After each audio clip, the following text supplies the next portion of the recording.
সুপ্রিয় শিক্ষার্থী, তোমরা লক্ষ্য করো, আজকের ক্লাসে আমি আলোচনা করব 9.1 অধ্যায়ের 10 নম্বর অঙ্কটি। এই অঙ্কটিতে লেখা আছে tan a √1 - sin square = sin a, অর্থাৎ এই লেফট হ্যান্ড সাইড দিয়ে এই রাইট হ্যান্ড সাইড প্রমাণ করতে হবে। এখন আমরা কিভাবে করব আজকের ক্লাসে আমি বোঝানোর চেষ্টা করছি, তোমরা লক্ষ্য করো।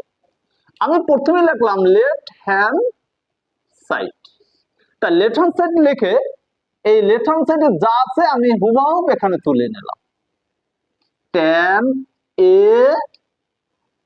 √1 - sin square a। এখন তোমরা লক্ষ্য করো, আমাদের কাজ হচ্ছে এই সূত্রের প্রয়োগ করা। এখন সূত্রের প্রয়োগ করার পূর্বে এই আমরা tan a এখানে লিখে নিলাম, tan a।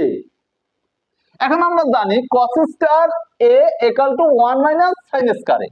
এই 1 - sin square a এখানেটা আর এই 1 - sin square a হুবহু মিলে গেছে। তার মানে আমরা এই 1 - sin square না লিখে এর মূল কথা √1 cos square a আমরা লিখে নিলাম। সুপ্রিয় শিক্ষার্থী, তোমরা আরেকটু লক্ষ্য করো, আমাদের কিন্তু এখানে এই tan a আর এই tan a হুবহু মিলে গেছে।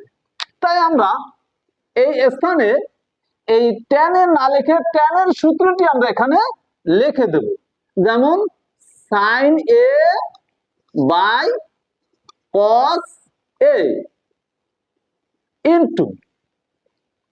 এখন তোমরা লক্ষ্য করো, আমরা জানি a স্কয়ার এবং রুট কাটা যায়, তাহলে থাকে কি cos a।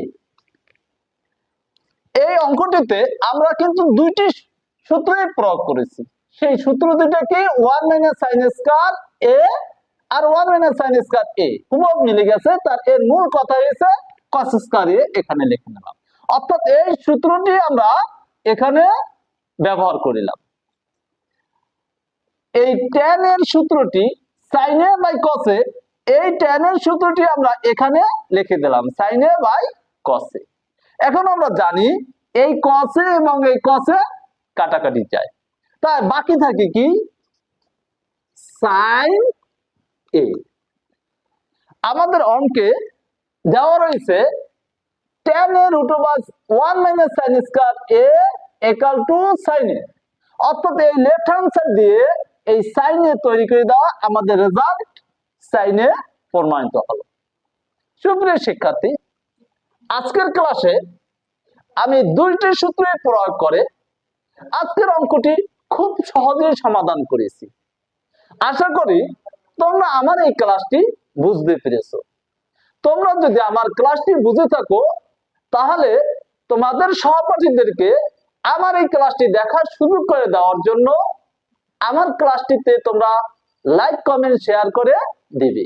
এই আশা প্রত্যাশা ব্যক্ত করে আজকের ক্লাস থেকে আমি বিদায় নিচ্ছি। সকলকে ধন্যবাদ।